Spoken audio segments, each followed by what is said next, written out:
Assalamualaikum warahmatullahi wabarakatuh. Waalaikumsalam warahmatullahi wabarakatuh. Alhamdulillah alladzi bi ni'matihi tatimmus shalihat. Segala puji bagi Allah Jalla Jalaluh yang karena nikmatnya kebaikan-kebaikan menjadi sempurna. Kita bisa sholat subuh di sini. Kalau nggak salah ada saudara kita yang mungkin absen, ya. Ada 2 orang yang kurang sehat. Di antara sekian banyak umat Islam, kita dikasih sehat, kita bisa sampai ke tempat ini. Kita tahu sekarang kondisi dunia sedang bermasalah dengan kesehatan.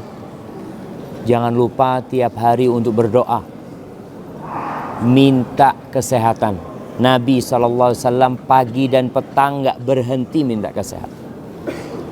Allahumma inna nas'alukal afiyah fid dunya wal akhirah. Allahumma inni as'alukal afwa wal afiyah. Minta afiat. Afiat itu kesembuhan dari semua permasalahan, semua penyakit. Kadangkala kita hanya berpikir sebab-sebab yang duniawi, tapi lupa berdoa memohon kepada Allah Azza wa Jalla agar diberi kesehatan, diberi afiat. Nabi SAW pernah habis sholat isya malam. Iya, beliau keluar dari rumahnya dalam kondisi basah rambutnya. Para sahabat mengatakan, "Ya Rasulullah, naraka thayyiban nafas." Ya Rasulullah, kami lihat engkau sedang bahagia nih, kata dia. Iya, kata Nabi SAW. Ketika itu para sahabat sedang berdiskusi tentang kekayaan. Orang kalau berdiskusi tentang dunia ini, Masya Allah, mobil, apalagi rumah, tanah, usaha macam-macam lah. Rasulullah SAW mengatakan, la ba'sa bil ghina. Kekayaan itu nggak apa-apa. Kekayaan itu nggak tercela. Limanittaqa, untuk orang yang bertakwa. Soalnya kalau orang bertakwa kaya, duitnya itu manfaat. Berangkat umroh, berangkat ke Aqsa.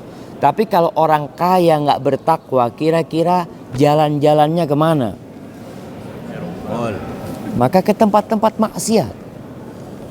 Lalu Rasulullah SAW mengatakan, walakinna sihha khairun minal ghina liman ittaqa. Akan tetapi kesehatan itu lebih baik daripada kekayaan buat orang yang bertakwa. Ibu-ibu milih dikasih suami duit 1 triliun tapi kena kanker stadium 4. Milih mana? 1 triliun. Suami kasih 1 triliun tapi kanker stadium 4. Nggak ada yang mau. Nggak punya apa-apa, Ustaz, yang penting sehat.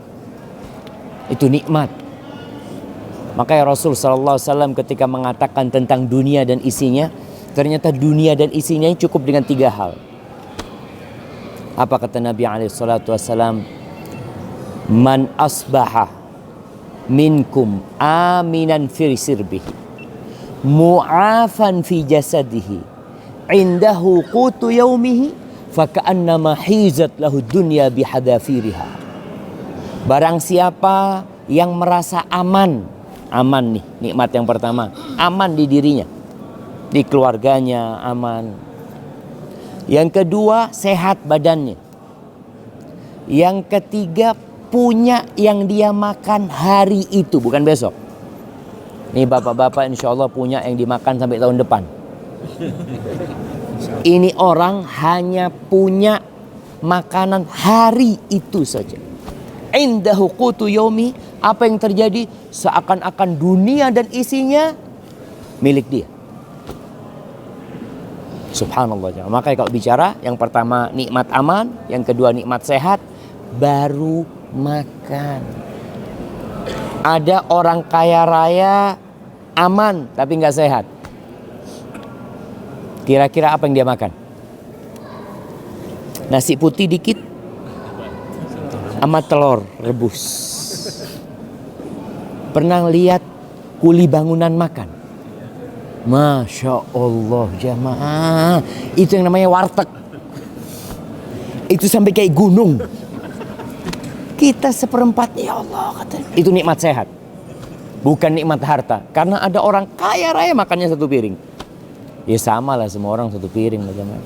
Allahumma salli wa sallim ala sayyidina Muhammadin wa ala alihi wa ashabihi ajmain. Ya Allah, semoga salawat dan salam senantiasa tercurahkan untuk baginda Nabi kita Muhammad alaihi salatu wassalam, untuk keluarga beliau, untuk istri-istri beliau, untuk putra-putri beliau, dan untuk seluruh sahabat Nabi. Semoga Allah meridhoin kita bersama mereka. Amma ba'd. Kemarin kita cerita tentang masuknya Bani Israel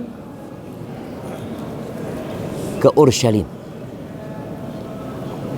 Mereka masuk melalui Jericho. Jericho ini nggak dengar. Nah, Jericho ini kota tertua aja. Ya kata mereka lah. Tapi yang jelas mereka masuk dari Jericho, kemudian masuk ke Masjidil Aqsa. Mulai Masjidil Aqsa ini dibersihkan dari kesyirikan. Di Bani Israel itu setiap nabi meninggal dunia diganti nabi. Setiap ada nabi yang mati diganti nabi. Bahkan boleh jadi di satu waktu ada 3 nabi. Contohnya di masa Nabi Isa alaihissalam. Ada berapa nabi? Ada Nabi Isa, ada Nabi Yahya, ada bapaknya Nabi Yahya, Nabi Zakaria. Kumpul tuh. Kemudian cerita di surat Yasin, Allah kirim 2 nabi.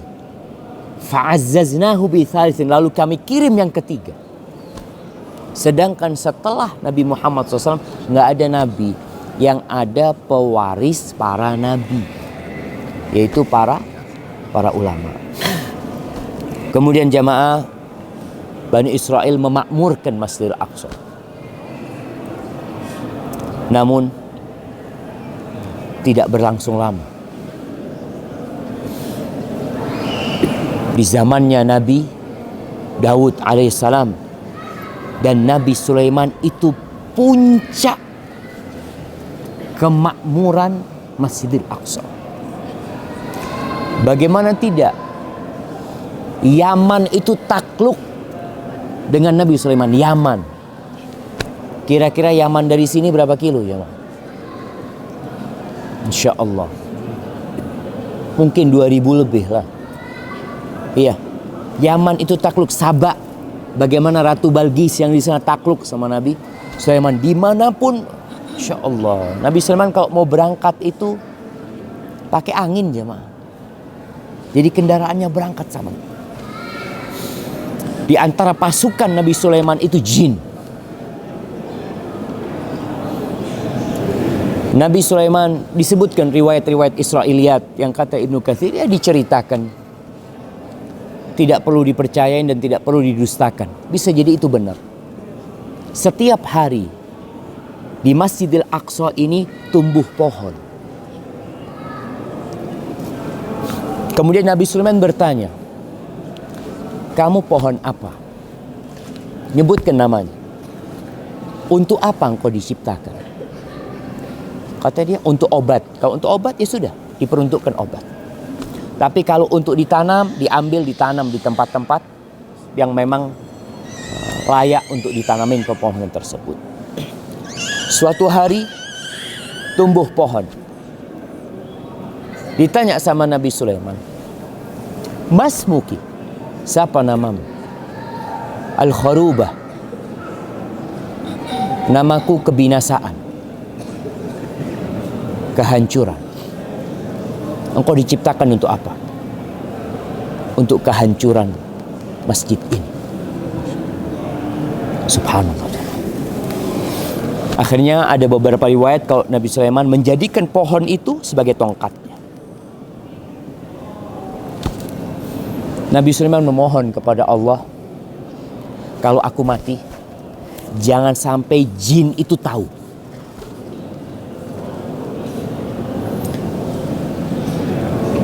Nah, boleh dikerasin, mati. Aplikasinya mati. Putus-putus. Sinyalnya. Bisa pinjem mic masjid. Taib, anak akan lebih keras sedikit.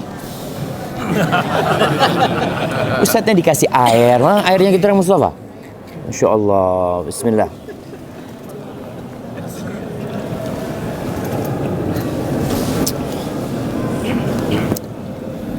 Akhirnya Nabi Sulaiman alaihi salam menjadikan pohon itu jadi tongkat. Ribuan, entah puluhan ribu, entah jutaan yang menjadi pasukan Nabi Sulaiman dari bangsa jin. Dan bangsa jin itu, kalau Nabi Sulaiman sedang beribadah di mihrabnya, biasanya mereka lewat. Mereka tidak pernah melihat Nabi Sulaiman. Karena kalau mereka berani ngelihat Nabi Sulaiman, terbakar.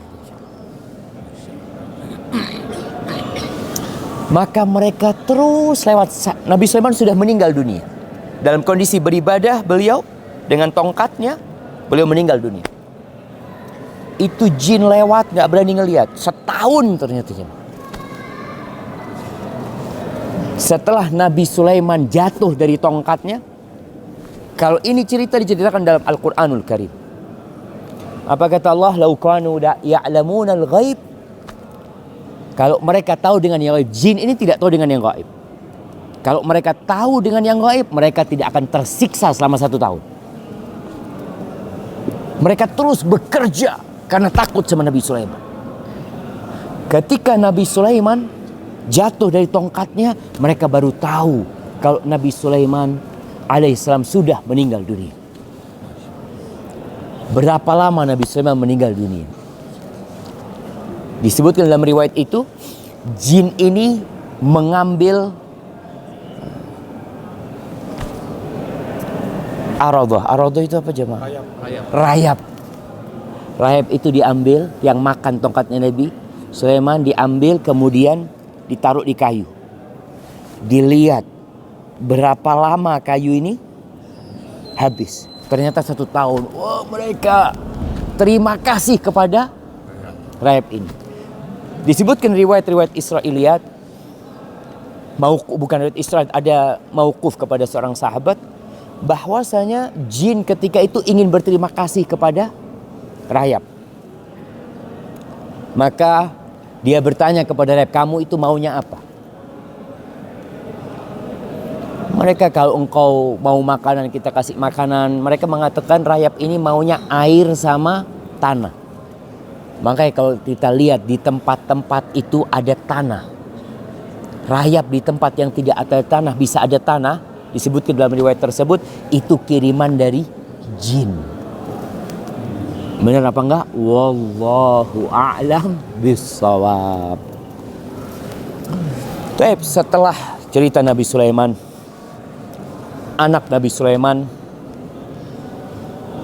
bertikai, membagi kerajaan Bani Israel ini. Mereka ribut, saling perang di antara mereka, sehingga mulai ada di antara mereka yang menyembah berhala. Bani Israel ini dari awal sudah ingin nyembah berhala. Kita tahu ceritanya, ketika mereka selamat dari kejaran Fir'aun, melihat orang-orang menyembah berhala, apa kata mereka? Ij'al lana ilahan kama lahum alihah. Bikinkan kami sesembahan seperti mereka. Itu minta Bani Israel. Akhirul kalam, ketika terjadi kerusakan, ada nabi yang diutus oleh Allah di Bani Israel ini, namanya Urmia. Disebutkan itu namanya Urmia. Ibnu Katsir menyebutkan hal itu. Dia mengatakan kepada kaumnya, kalian bertakwalah kepada Allah. Kalian tinggalkan kemaksiatan. Ketika kalian terus berbuat kemaksiatan, Mungkin kalian masih terpedaya dengan nenek moyang kalian, yang Allah berikan kejayaan kepada mereka, yang Allah berikan kemenangan kepada mereka. Mereka diberikan semua itu karena ketaatan mereka kepada Allah Azza wa Jalla. Urmiyah itu naik di atas batu, jemaah. Batu yang ada di bawah Qubbatus Sakhra itu. Banu Israel kumpul di Masjidil Aqsa, dia sampaikan itu, tapi mereka tidak mau mengindahkan hal itu. Subhanallah, pasukan dari Babilonia sudah datang. Tapi mereka sudah datang ke Damaskus. Damaskus menyerah. Dikuasain tanpa peperangan. Sampai ke Palestina, rajanya melihat kaumnya seperti itu, nggak mungkin menghadapi musuh. Maka menyerah juga. Kemudian Bukhtanasar ini, panglima perangnya, dia minta tawanan-tawanan yang dijadikan ia sebagai jaminan kalau mereka tidak akan memberontak. Ada dari ulama-ulama mereka, ditaruhlah di sini oleh Bukhtanasar. Ana baru kebayang jamaah, baru kepikiran tadi, negeri itu meletakkan pangkalan militer. Jadi dia letakkan pangkalan militer di Damaskus. Karena dia dari Babilonia di Irak sana. Meletakkan pangkalan militer di Palestina. Ketika Bukhtanasar berangkat dengan pasukannya pulang, ternyata rajanya yang mengadakan genjatan senjata dengan Bukhtanasar ini dibunuh oleh kaumnya. Engkau itu penakut, seharusnya kita melawan macam-macam. Ketika dibunuh, wakil Bukhtanasar yang ada di pangkalan militer sini kasih kabar kepada Bukhtanasar bahwasanya Bani Israel melakukan kekacauan di sini. Oh, kirim surat, bunuh semua jaminan mereka. Aku akan datang. Tunggu aku. Ketika datang ke sini jemaah, dihancurkan Baitul Maqdis. Kira-kira 70.000 yang dibunuh ketika itu. Masya Allah. Ada suara apa jemaah? Nah, dan 70.000 ditawan, dibawa ke Babilonia. Pindah. Jadi kalau tahu namanya ibu kota Israel apa? Tal Abib. Tal Abib itu nama bukit yang ada di Babilonia. Mereka mengenang, dipindah ke sini sama mereka nama tersebut. Dipindah ke Babilonia sampai 70.000. Mereka ditindas oleh Bukhtanasar. Salah satu yang dibawa sama mereka Nabi yang namanya Nabi Daniel. Dibawa ke sana. Ini ingat riwayat ini disebutkan dalam Qasasul Anbiya, kisah-kisah para nabi yang disebut, yang ditulis oleh Ibnu Katsir. Kemudian dari sana mulai rajanya ini kasihan. Ada banyak sebab yang menyebabkan, yang mendorong rajanya kasihan dengan Bani Israel. Singkat cerita, diperbolehkan Bani Israel untuk balik. Kejadian ini sebelum Nabi Yahya dan Nabi Isa. Akhirnya mereka diperbolehkan untuk balik ke sini.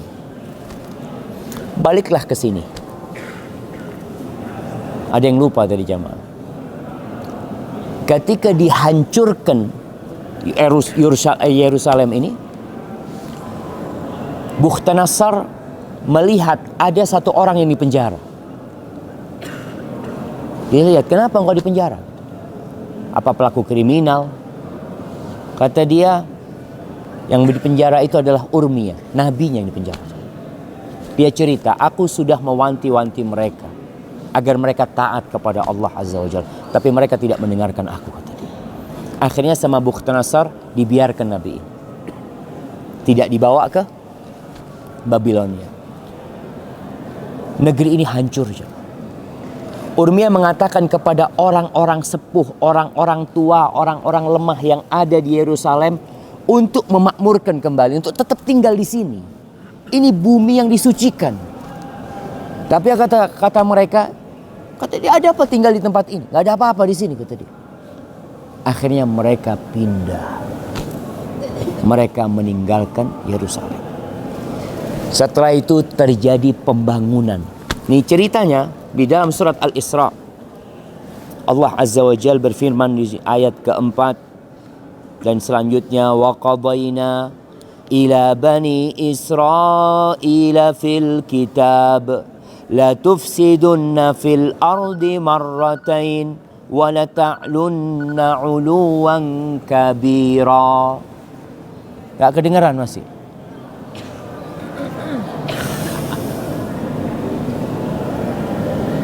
Apa solusinya? Dulu belum ada mikrofon.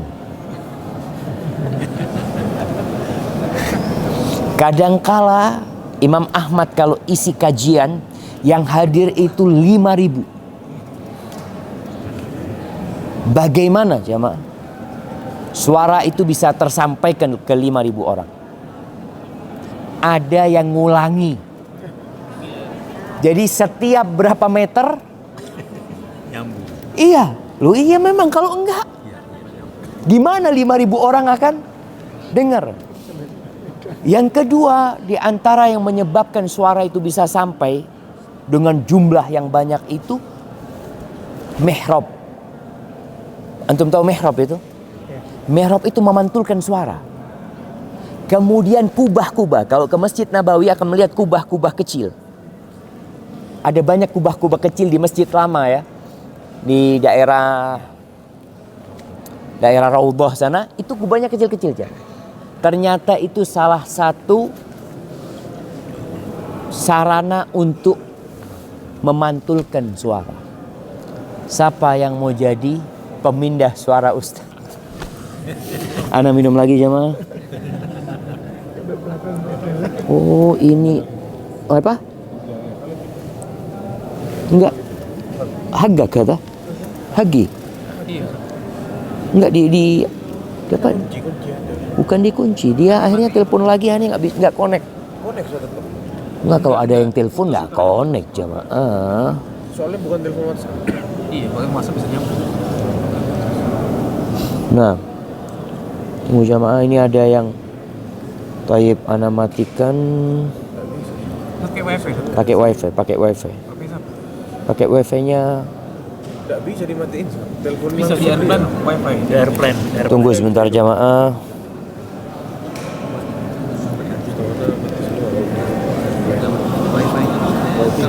Kita bisa nyala. Masih hidup? Assalamualaikum.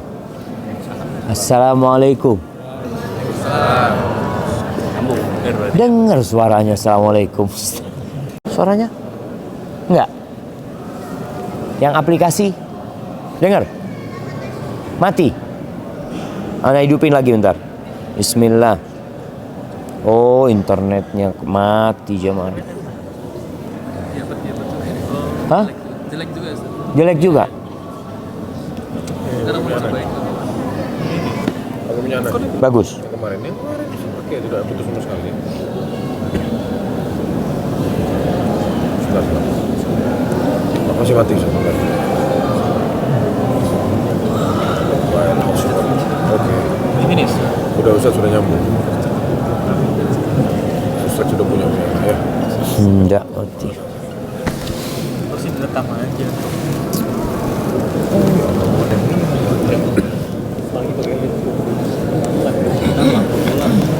Baik, jemaah rahimakumullah.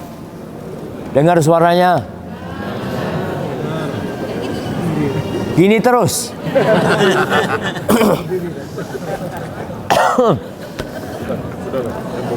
Baik.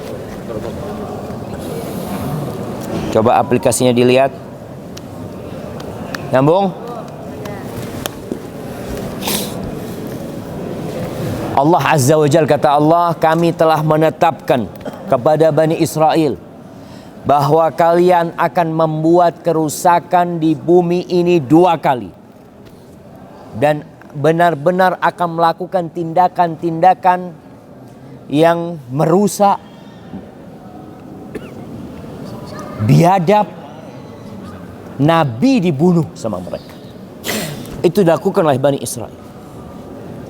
Yang pertama tadi kisah Bukhtanasar disebutkan itu kerusakan yang pertama. Wala ta'lunna 'uluwan kabira fa idza jaa wa'du ulahuma ba'athna 'alaikum 'ibadan lana uli ba'sin syadid fajasu khilal ad-diyar wa kana wa'dan maf'ula. Kalau datang tuh janji Allah yang sudah Allah tetapkan, maka kata Allah, kami akan mengutus dari hamba-hamba kami pasukan-pasukan Allah Azza wa Jalla. Bayangkan pasukan yang menghancurkan Bani Israel ini penyembah api. Sebenarnya mereka lebih utama, mereka lebih mulia. Tapi karena mereka tidak takut kepada Allah Azza wa Jalla, maka Allah kirimkan penyembah api itu menghancurkan Bani Israel. Dan itu sudah terjadi yang pertama. Yang kedua disebutkan setelah zamannya Nabi Isa alaihissalam. Di zamannya Roman atau Yunani, kemudian dihancurkan. Kalau melihat bapak-bapak, ibu-ibu di sebelah kanan sana, ada banyak sisa-sisa bangunan Yunani atau Romawi. Model-model sisa-sisa tiang-tiang seperti itu. Atau di sebelah kiri juga ada. Mereka telah membuat kerusakan 2 kali. Dan Allah kirim pasukan itu untuk menghancurkan mereka. Para nabi mengingatkan mereka bahwa kalian dimenangkan oleh Allah Azza wa Jal. Bukan karena jumlah kalian, tapi karena ketaatan kalian kepada Allah Azza wa Jal. Ketika mereka tidak taat, bayangkan Nabi Yahya, kepalanya itu disembelih, dihadiahkan kepada seorang pelacur. Nabi. Rajanya pada waktu itu mau menikah dengan salah seorang dari keluarga yang tidak diperbolehkan menikah dengannya. Dengan sepupunya kalau nggak salah. Pada waktu itu tidak boleh menikah dengannya. Tapi dia maksa untuk menikahinya. Akhirnya perempuan itu mengatakan kepada raja, aku mau dengan syarat satu. Maharnya itu kepalanya Nabi Yahya. Bayangkan, itu kerjaan Bani Israel. Nabi Zakaria dibunuh sama mereka. Anaknya dibunuh, bapaknya dibunuh, alaihimussalam. Nabi Isa mau dibunuh sama mereka. Itu proses begitu cepatnya mereka membunuh para nabi. Akhirnya Nabi Isa diangkat oleh Allah Azza wa Jalla. Kemudian Bani Israel pada kehancuran yang kedua dikuasain oleh Nasrani. Ketika Nasrani berkuasa, nggak boleh ada Yahudi di Yerusalem. Nggak boleh. Mereka semua dikeluarkan. Dan yang berkuasa adalah Nasrani sampai datangnya Umar bin Khattab radhiyallahu ta'ala anhu. Kemudian membebaskan Bani Israel dari tangan-tangan mereka. Tapi ternyata dalam kekuasaan Islam, Al-Quds, Baitul Maqdis juga pernah hampir 100 tahun di dalam kekuasaan kaum salibis lagi. Ada apa coba? Apa yang terjadi? Bukankah umat Islam ini umat yang terbaik? Kuntum khaira ummatin ukhrijat linnas. Tapi kenapa Allah memberikan kekalahan? Subhanallah, tadi subuh imam kita mengingatkan kita ketika membacakan firman Allah yang berkaitan dengan perang Hunain. Perang yang terjadi di kota Mekah, dekat sama Mekah lah, di Hunain sana. Ketika perang Badar, berapa jumlah umat Islam? 300 melawan 1000, menang. Pada tahun ketiga Hijriah terjadi perang Uhud. Berapa jumlah umat Islam? Naik jumlahnya 1000. Tapi 300 memisahkan diri. Orang-orang munafikin melawan 3000, menang. 700 ngelawan 3000, menang. Sampai pasukan orang-orang musyrikin itu lari terbirit-birit. Setelah Allah berikan kemenangan kepada mereka, ada 50 pemanah yang Allah letakkan di Jabal Ainain yang ada di Bukit Uhud. Ada bukit kecil diletakkan di sana, 50 orang. Di bawah pimpinan Abdullah bin Jubair. Nabi berpesan kepada pasukan kecil ini, sallallahu alaihi wasallam, menang atau kalah kalian tetap di sini. Sampai kalau ada burung-burung pemakan bangkai itu memakan kepala kita, kalian jangan turun. Ketika kita menang, kalian jangan bantuin kita. Karena menang. Dari 50 orang ini ada yang tergoda. Mereka mengatakan, ngapain kita di sini? Ngapain? Duduk-duduk aja. Karena udah menang. Sedangkan sahabat yang dibawa, mereka sibuk mengumpulkan harta rampasan perang. Dan mengusir orang-orang musyrikin. Sebagian mereka mengatakan, minum lagi nih Jamal. Bismillah.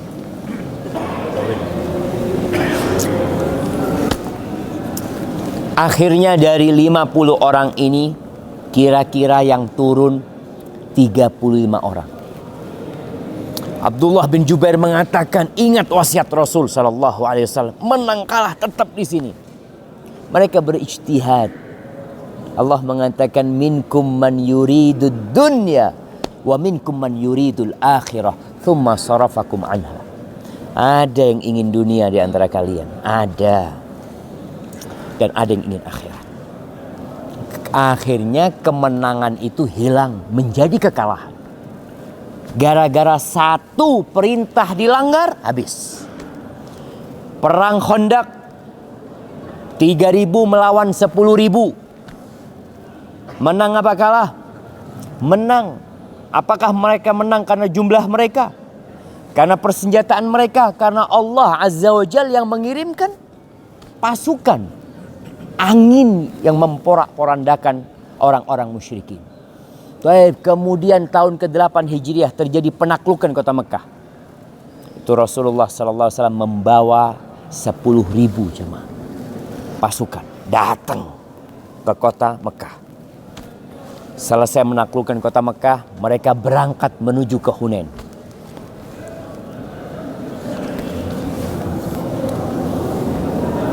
Bismillah. Berangkat kemana? Berangkat ke Hunain. Pasukannya bertambah 2.000. Karena ada orang-orang Mekah yang ikut bersama mereka yang masuk Islam. Mereka dengan jumlah yang besar. Dalam sejarah itu jumlah terbesar pasukan umat Islam pada waktu penaklukan kota Mekah. Apa kata mereka? Lan nughlab min qillah. Kita nggak mungkin dikalahkan karena jumlah kita banyak. Kita nggak sedikit sekarang. Zaman dulu perang itu dengan jumlah. Karena senjatanya ya sudah pedang. Gak mungkin satu orang akan membunuh 10 orang. Dia harus satu persatu. Atau ada panah mungkin yang lebih bisa dengan jarak jauh. Tapi dengan jumlah yang banyak itu adalah tanda kemenangan buat mereka. Sehingga kalau melihat Inggris itu pernah memerangi KB. Diperangi sama Inggris. Kenapa? Karena ketika jumlah tentaranya sedikit, kalah kita itu. Mereka akhirnya berusaha memperbanyak jumlah anak di Inggris pada waktu perang dunia. Taib dengan jumlah 12.000, mereka mengatakan kita nggak mungkin terkalahkan karena jumlah kita sedikit. Kita banyak sekarang. Allah mengatakan, wa yauma hunainin إذ أعجبتكم كثرتكم فلم تغن عنكم شيئا وضاقت عليكم الأرض بما رحبت ثم وليتم مدبرين. Ingat kalian ketika perang Hunain, ketika kalian ujub dengan jumlah kalian. Ujub. Merasa jumlah mereka banyak tidak akan terkalahkan. Ternyata jumlah itu nggak berguna sama sekali buat kalian. Itu para sahabat yang 12.000. Nabi SAW berada di depan jemaah. Ketika masuk ke lembah yang ada di Hunain, ternyata pasukan Hawazin itu sudah siap menanti mereka. Mereka dilemparin dengan panah. Disebutkan 12.000 itu lari terbirit-birit. Kira-kira tinggal 100 orang. Di situ ada Rasul SAW. Nabi memanggil mereka, mereka lari. Suara Nabi tidak sekeras Abbas. Ya Abbas, Abbas panggil mereka Abbas. Ya ashabas samurah, Abbas teriak. Karena itu di lembah jamaah, dipanggil mereka suruh datang semua, balik mereka jamaah. Subhanallah. Jadi kita dimenangkan bukan karena jumlah. Kondisi umat Islam ketika ditaklukkan oleh Salibiyin pada abad kelima Hijriah, itu subhanallah, kaum Salibis itu tidak perlu perlawanan atau perlu peperangan yang sangat dahsyat. Kadang-kala jumlah mereka cuma 10 orang bisa mengalahkan satu kampung. Karena jumlah modelnya kampung-kampung seperti itu. Apalagi kalau melihat kesatria salib itu, mungkin sekarang kita bisa melihat yang mereka pakai baju ada salib merah. Baju merah salibnya putih kalau nggak salah. Iya, kebalik ya. Putih salibnya merah. Nah, itulah pasukan kesatria yang paling ditakutin oleh umat Islam.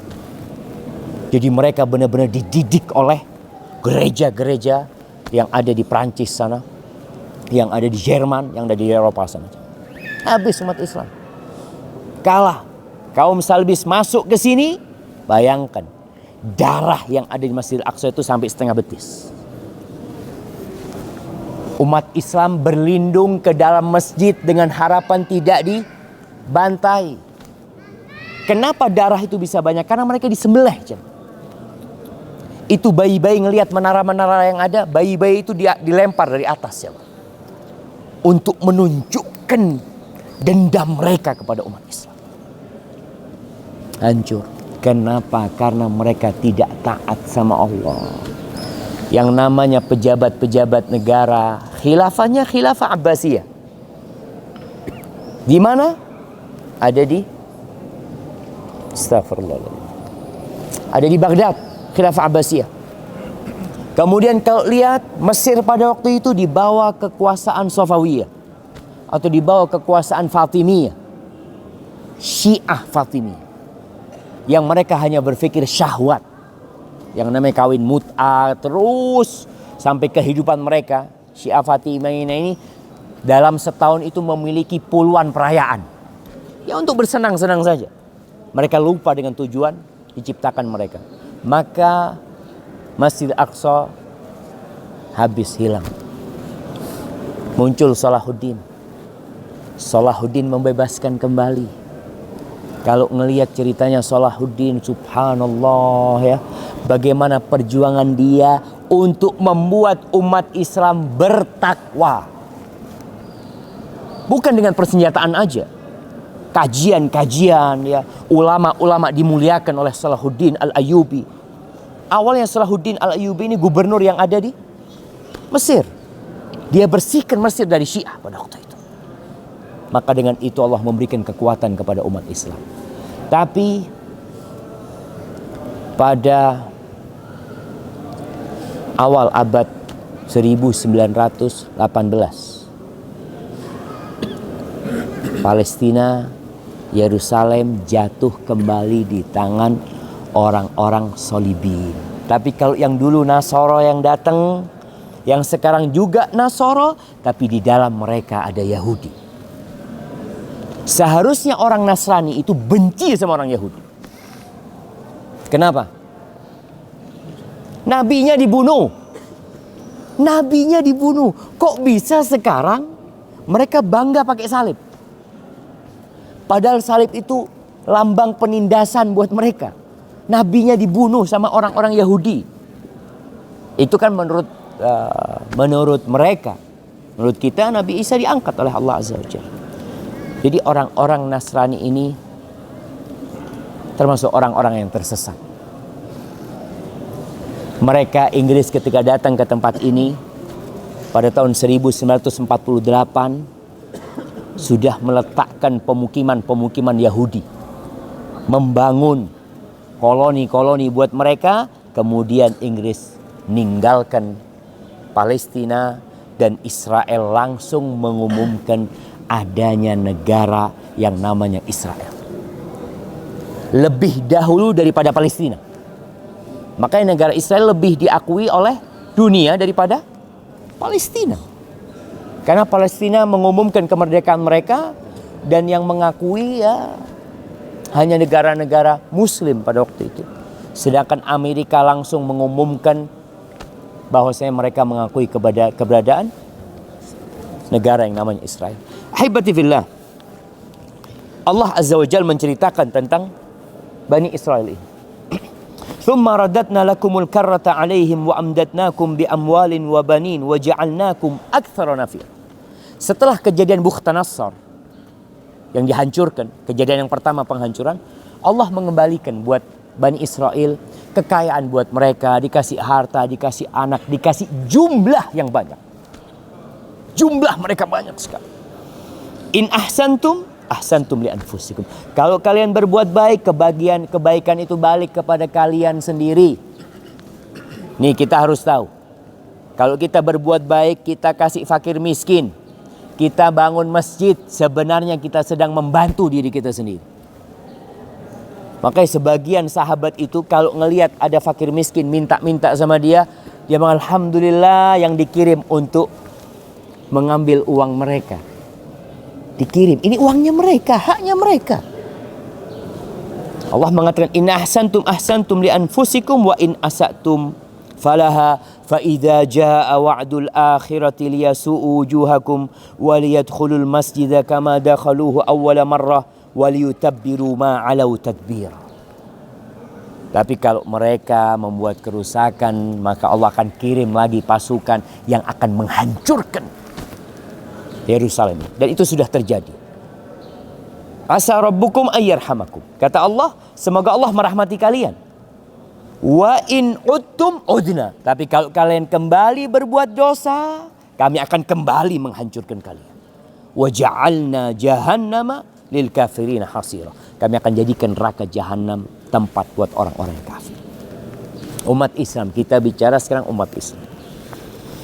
Kita hidup dalam penindasan jamaah. Mungkin ada berita bagaimana umat Islam dibunuh di India, di Uyghur, sebelumnya di Burma, Gaza nggak pernah selesai, Palestina sejak tahun 48 sampai hari ini tidak selesai urusan. Bagaimana umat Islam begitu hinanya? Apa penyebabnya? Oh, umat Islam tidak bersatu. Ya, coba kalau umat Islam bersatu. Orang Arab itu kalau bersatu kencing aja tenggelam Israel. Sampai seperti itu mereka memikirkan. Bukan. Bukan bicara persatuan saja. Persatuan di atas apa? Nah, barakallahu fikum. Persatuan di atas apa sekarang? Rasulullah sallallahu alaihi wasallam, ini penutup nih. Beliau mengatakan penyebab kekalahan umat Islam, penyebab umat Islam yang jumlahnya banyak ini dilecehkan oleh masyarakat dunia. Beliau alaihi salatu wasallam mengatakan, yushiku an tada'a alaikumul umam kama tada'al akalatu ila qas'atiha. Hampir-hampir umat itu mengeroyok kalian. Sebagaimana orang yang makan bersama itu saling panggil jemaah. Kalau kita makan satu nampan, ya Allah, ya Allah, ya Allah, sini makan. Itu para sahabat bertanya, awamin qillatin nahnu yawma idzin. Ya Rasulullah, apakah kita dikeroyok karena jumlah kita sedikit? Bicara jumlah, selalu yang dibicarakan jumlah. Apakah kita dikeroyok karena jumlah kita sedikit? Memang kalau bicara logika, nggak mungkin orang 10 dikeroyok 3 orang. Saya dikeroyok tadi 10 orang.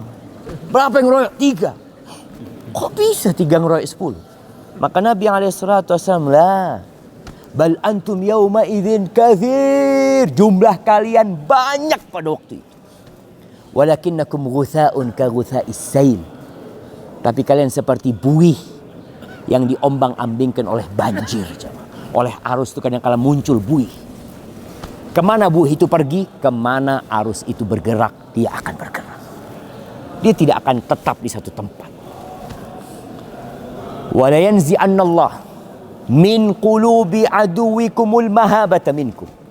Allah akan mencabut rasa gentar musuh kalian kepada kalian. Dulu kalau kita ngelihat perang Yarmuk, umat Islam itu jumlahnya 30.000 atau 50.000 melawan 200.000. Yang 200.000 takut. Takut yang 200.000. Padahal yang 50.000 ini bukan tentara semua, siapa? Sebagian guru ngaji, sebagian petani, sebagian pedagang. Karena ketika diumumkan jihad semuanya berangkat. Bukan hanya tentara. Mereka berangkat. Dan Allah berikan kemenangan. Ketika perang Qadisiyah, 300.000, 30.000 melawan 120.000. Mereka ketakutan, Allah berikan kemenangan. Kata Allah, kami akan cabut rasa takut musuh kalian kepada kalian. Dan Allah akan berikan penyakit di hati kalian namanya al-wahn. Ada penyakit bukan corona, tapi penyakit itu namanya wahn. Qila wa mal wahn ya Rasulullah. Apa penyakit wahn itu? Hubbud dunya wa karahiyatul maut. Cinta dunia dan takut mati. Itu penyakitnya. Terus solusinya apa? Kata Nabi alaihissalatu wassalam, Nabi kasih solusi udah alaihissalatu wassalam. Cuma kita masih cari solusi yang lain. Kita perlu mempersatukan umat Islam di atas Islam yang benar. Kata Nabi alaihissalatu wassalam, "Idza tabaya'tum bil'inah wa akhadtum adnabal baqar wa raditum bizzara' wa akhadtum adnabal baqar wa taraktumul jihad sallatallahu alaikum dhullan la yanzi'uhu hatta tarji'u ila dinikum." Kata Nabi SAW, kalau sistem perdagangan kalian, jual beli kalian itu inah. Inah ini sistem riba yang terselubung. Ijon macam-macam lah. Pokoknya sistem jual beli riba yang terselubung jamaah. Orang ngelihatnya kayaknya bukan riba. Ada yang mau riba. Ini menandakan umat Islamnya masih takut. Sehingga ribanya sembunyi-sembunyi. Sedangkan sekarang terang-terangan. Kalau nggak pakai riba nggak bisa punya rumah, Ustaz. Orang baru terima pegawai negeri, langsung SK-nya sekolah. Sekolah S1, S2, S3. Kadang kala sampai lulus dari pegawai negeri, belum lunas itu. SK-nya belum bisa keluar. Itu jamaah. Sistem riba. Dan jangan diremehkan riba. Dirhamun riba. 1 dirham riba. Ya'kuluhur rajul wa huwa ya'lamu. Yang dimakan oleh seorang hamba dalam kondisi dia tahu itu riba. Asyaddu min 36 zanyah. Itu lebih parah daripada 36 kali berzina. Orang kalau bicara berzina, na'udzubillah minaz zina. Na'udzubillah, jangan sampai anak keturunan saya berzina. Riba. 1 dirham riba lebih parah dari 36 kali berzina. Lalu kita meremehkan hal riba tersebut. Ini kata Nabi SAW. Maka kalau sistem jual beli kalian riba. Tadi inah. Yang kedua, kalian sudah ridha, merasanya berada di titik aman di dunianya. Dengan pertaniannya, dengan peternakannya, dengan kedudukannya, dengan jabatannya. Sudah merasa aman dengan apa yang dia miliki. Dan kalian meninggalkan jihad, maka Allah akan menimpakan kepada kalian kehinaan. Hina jemaah. Tadi ketika kunut, imamnya baca, "Ya Allah, jangan jadikan kehinaan kami kecuali di hadapan-Mu, ya Allah." Kita ini hina di hadapan masyarakat dunia, jemaah. Dibantai di sana, dibantai di sana. Kita nggak bisa apa-apa. Hanya bisa teriak-teriak. Minta tolong ini. Ada yang bakar benderanya Israel. Kata Israel bakar, kita kirim. Mau dibakar berapa? Itu bentuk kehinaan. Tidak mampu berbuat apa-apa. Allah tidak akan mencabut kehinaan itu kecuali dengan satu solusi. 1. Apa solusinya? Hatta tarji'u ila dinikum. Sampai kalian kembali kepada agama kalian. Selesai. Apakah kita sudah kembali kepada agama kita? Apakah umat Islam sudah kembali kepada agama? Insya Allah kita melihat ada arus menuju ke sana. Umat Islam mulai belajar. Terus Islam yang mana Ustaz? Semua mengaku Islam yang paling benar. Nggak usah repot. Islamnya Rasulullah SAW. Islamnya para sahabat Nabi. Gimana Nabi kita Muhammad SAW dan para sahabat yang mengamalkan Islam ini, kita kayak gitu aja udah. Daripada kita ribut terus. Kita ingin persatuan, ya kita harus bersatu. Di atas apa? Islamnya Nabi Muhammad SAW. Allah mengatakan, fa in amanu bimithli ma amantum bihi faqad ihtadaw. Kalau orang-orang itu beriman seperti berimannya kalian, siapa kalian pada waktu ayat ini turun? Para sahabat Nabi. Mereka telah dapat hidayah. Maka usaha, belajar lagi, ngaji lagi. Lihat, mungkin dagangan kita ada yang nggak diridhoin Allah Azza wa Jal. Mungkin ada keluarga kita yang jauh dari agama. Ajak mereka untuk kembali kepada agama. Dan insya Allah janji Allah akan turun. In tansurullah yansurkum. Kalau kalian menolong Allah, Allah akan menolong kita. Hadza wallahu a'lam bishawab.